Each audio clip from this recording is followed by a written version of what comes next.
5 weeks ago, because of the work of Director Patel, we learned that the former chair of the House Intelligence Committee and current United States Senator leaked classified information. We learned this because a whistleblower came forward. Whistleblower with 23 years experience in the intelligence community, a Democrat staffer on the committee, said this: they were pressured to leak classified information, which sort of raises the obvious question. Why would the head of the Intelligence Committee, the chair of that committee, who's supposed to be guarding our secrets, why would he be encouraging the leaking of classified information? Whistleblower told us that answer as well. The leaked information was supposed to be used, the leaked information, false information, was going to be used to indict President Trump. Now, the former chairman wasn't the only person leaking information. Jim Comey was also sharing things he wasn't supposed to share. Again, don't take my word for it. The Inspector General told us this. In a fiery House hearing that left the room stunned, Congressman Jim Jordan unleashed explosive revelations against Adam Schiff, accusing the former Intelligence Committee chair of orchestrating one of the most dangerous abuses of power in American history. With whistleblowers, leaked emails, and a trail of deception stretching back to the Obama administration, Jordan laid out evidence that points directly to treasonous actions designed to sabotage President Trump's first term. Jordan began by reminding everyone of a whistleblower with 23 years of intelligence experience who came forward. This staffer revealed that Schiff pressured them to leak classified information, false information intended to indict President Trump. Let's dive in. In his report, he said, quote, James Comey violated FBI policy by disclosing classified information. And what was Comey's motive? Same as the senator from California, to sabotage and undermine President Trump's first term. And we know that Mr. Comey's not been shy about what his objective was. In fact, 4 months ago, he told us. Remember this? 8647, Jim Comey told us just 4 months ago. Now, how'd they do it? How did the former chair of the Intel community, the former FBI director, and others in our government attempt to undermine President Trump's first term? 7 weeks ago, because of the good work of the Director of National Intelligence, Tulsi Gabbard, we learned from another whistleblower, a second whistleblower, that in the closing days of the Obama administration, the intelligence community assessment was changed. On December 5th, 2016, they had one assessment. That assessment said Russia did not impact the election vote count. There was a meeting at the White House on December 9th, 2016, where it was decided, no, we're not going to have that. We're going to come up with a new one. And the new one said Russia was trying to influence election and did influence election, which just wasn't accurate. And that new one is published on January 6, 2017. Let's just show you a few things that took place. I want to show you first this email from Admiral Rogers, the head of the NSA. You can see it was December 22nd. Says to Jim, John, and Jim Clapper, John Brennan, Jim Comey. And he says,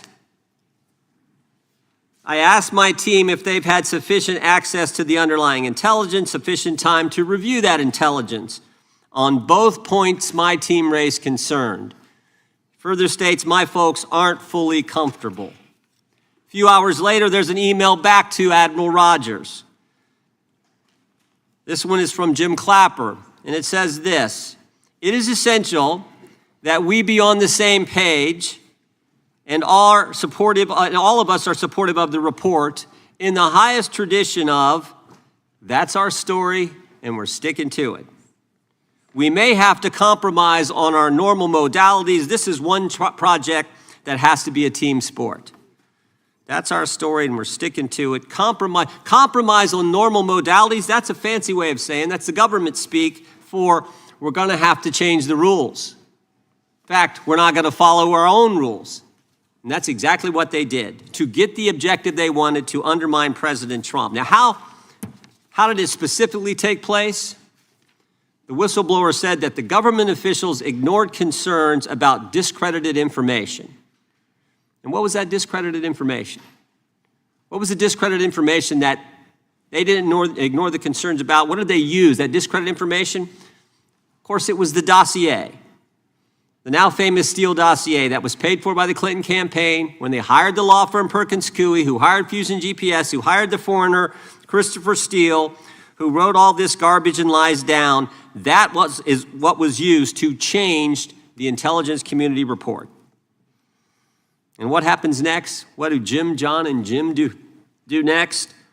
They go to Trump Tower on January 6, 2017, to brief then President-elect Trump about the dossier. Again, the Clinton-financed, foreign-authored dossier that the whistleblower knows is garbage and that they know is garbage. And then there's one final step. One final step.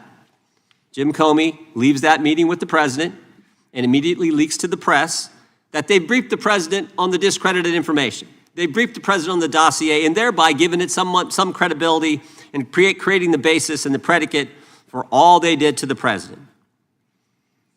They leaked false information, they leaked classified information, they used and leaked discredited information, and they didn't follow their own rules, all to sabotage President Trump's first term. And but for this guy, Kash Patel, but for this guy, we would never have known this information. The good people of this great country would not have known what took place 8 years ago when they were trying to undermine the guy elected by we the people. Jim Jordan didn't just deliver a statement today. He delivered a hammer blow to Adam Schiff and everyone who thought their schemes would remain buried. In a hearing filled with tension, Jordan calmly but forcefully laid out the facts. Whistleblowers, leaked emails, intelligence reports, and the Steele dossier. All pieces of a puzzle that exposed Schiff's betrayal of trust. He connected the dots that Democrats desperately hoped would stay hidden, and in doing so, he revealed the dangerous reality of how power was abused to target President Trump. What makes this moment even more significant is how Jordan pushed back against the lies in real time. Every attempt to deflect or downplay was met with hard evidence and a fiery rebuttal. Schiff's silence became deafening, his excuses fell flat, and his credibility crumbled under the weight of the truth. The picture Jordan painted was clear. A sitting lawmaker entrusted with America's most sensitive secrets used that power not to protect the nation, but to pursue political vengeance. Jordan also reminded the American people that accountability is possible. He praised the work of Director Patel, who is reversing years of corruption, rescuing thousands of children, arresting predators, removing violent criminals from the streets, and saving taxpayers millions. Jordan's message was unmistakable. When leadership is focused on justice instead of politics, the FBI can serve the people instead of targeting them. The reactive energy in that room wasn't just about exposing Schiff. It was about reclaiming the integrity of America's institutions. Jordan turned the spotlight onto the very corruption that others tried to shield. He showed that no one, not even powerful politicians like Schiff, can escape the truth forever.